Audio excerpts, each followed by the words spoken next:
G'day everyone, welcome back to an installation by Cruise and Tomatoes. So today I'm going to be showing you step by step how to install a rear wheel carrier lift kit. As you guys that probably own Pajeros know, especially the NS, NT, NW and NX models, the rear spare wheel carrier can be a pain, especially when you're trying to hitch up a caravan or a trailer, etc. Luckily, there's many suppliers out there that have got these kits.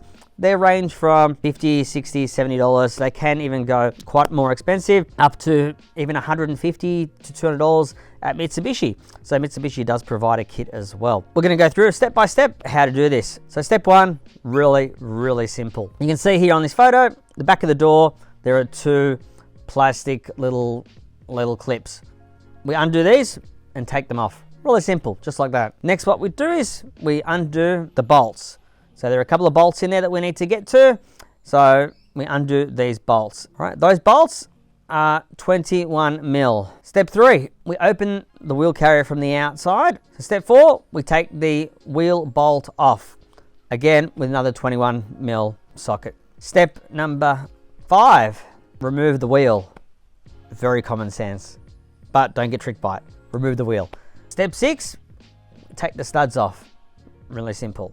Step 7, we put the replacement kit on, which as you can see is very simple. You can't get it wrong. It measures up with the existing bolts in the spare wheel. Step 9, actually is a pro tip. You can actually tighten these, they're actually Allen keys, with a spanner. Step 10, really simple. Put the wheel back on. Make sure you get this right. It's a bit finicky, so you got to make sure you get it right. That way, when we're putting all the pieces back on, the wheel will actually tighten accordingly. Otherwise, it won't center inside the center of the alloy wheels and you can damage them and crack them. So, step number 11. Because we're running 32-inch tires on this one, we need to do an extra step. So if you're running your factory size tires, you won't need to worry about this. But for those of you that are running 265, 70, 17 and above, you will need to do this modification, which is basically we need to trim the plastic edges of the cover. So step 12, how do we do that? So we can either use a Stanley knife, you can use a hole saw cutter, or a jigsaw, many different things, whatever you feel is right for you. I did start using it with a Stanley knife, and then we went and bought another little jigsaw tool, and that did the trick as well.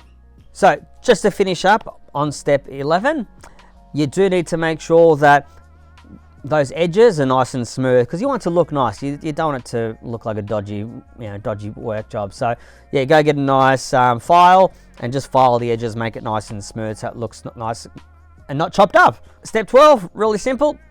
We go back in and we put the original bolts back in through the inside of the door. And in this case, we did need to put a little bit of pressure on the plastic cover, but we got it done easily. So you can do it on one person. I'm lucky I had some help. Only cost me a couple of beers, all good.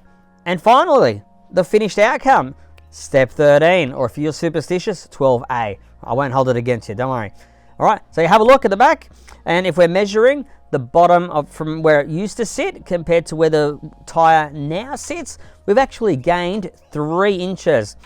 This kit, when I bought it, it was an eBay special. It said 50 mil, so about 2 inches. I'm fortunate, I've actually gained 3 inches out of it, so that's really good. Yeah, plenty of room, great for my trailer. I now have no issues. Hopefully you like this video, the step-by-step, really easy. If you guys have any questions, feel free to hit me down below, and I'm more than happy to help. Thanks for watching. Enjoy your afternoon. Take care. Bye for now.